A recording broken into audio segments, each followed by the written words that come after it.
The last thing I will mention before we go, and for those of you who know how much this means to me, I am beyond thrilled, as I'm sure a lot of you are, that Ireland, Norway, and Spain recognize the Palestinian state.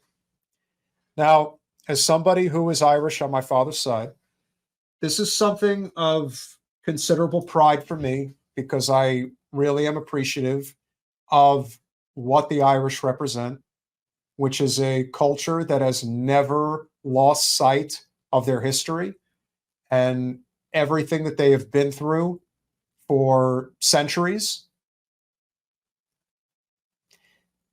And from day one, they have been behind the Palestinian people. They have been standing with them side by side, fighting the good fight. It is truly admirable what they did. It really is. As I say, I feel a great sense of pride that the Irish have always, for the most part, gotten it right. And boy, did they get this right. Here we go.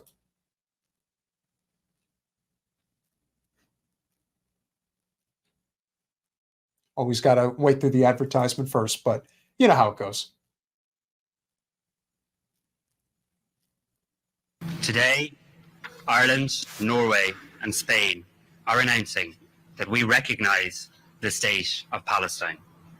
Each of us will now undertake whatever national steps are necessary to give effect to that decision.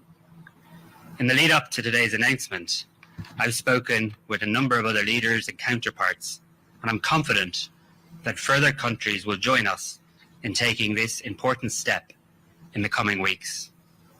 This is an historic and important day for Ireland and for Palestine. On the 21st of January 1919, Ireland asked the world to recognise our right to be an independent state. Our message to the free nations of the world was a plea for international recognition of our independence, emphasising our distinct national identity, our historical struggle, and our right to self-determination and justice. Today, we use the same language to support the recognition of Palestine as a state. Couldn't have said it better. And it really is that simple.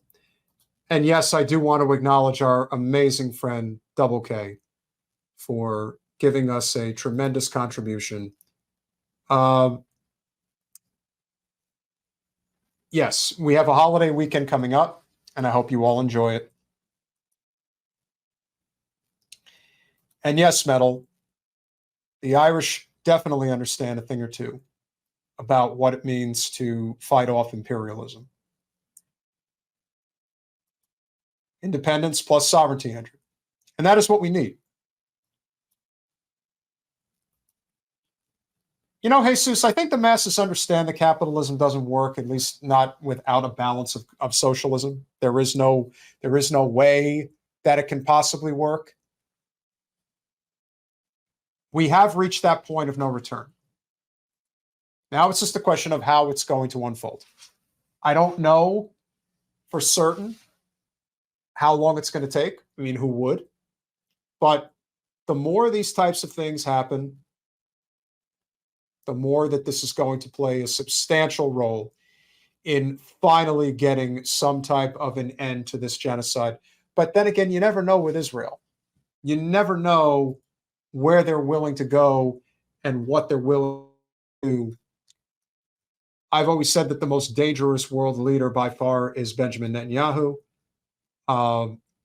He's actually the first world leader I think of that would be willing to drop a nuclear bomb.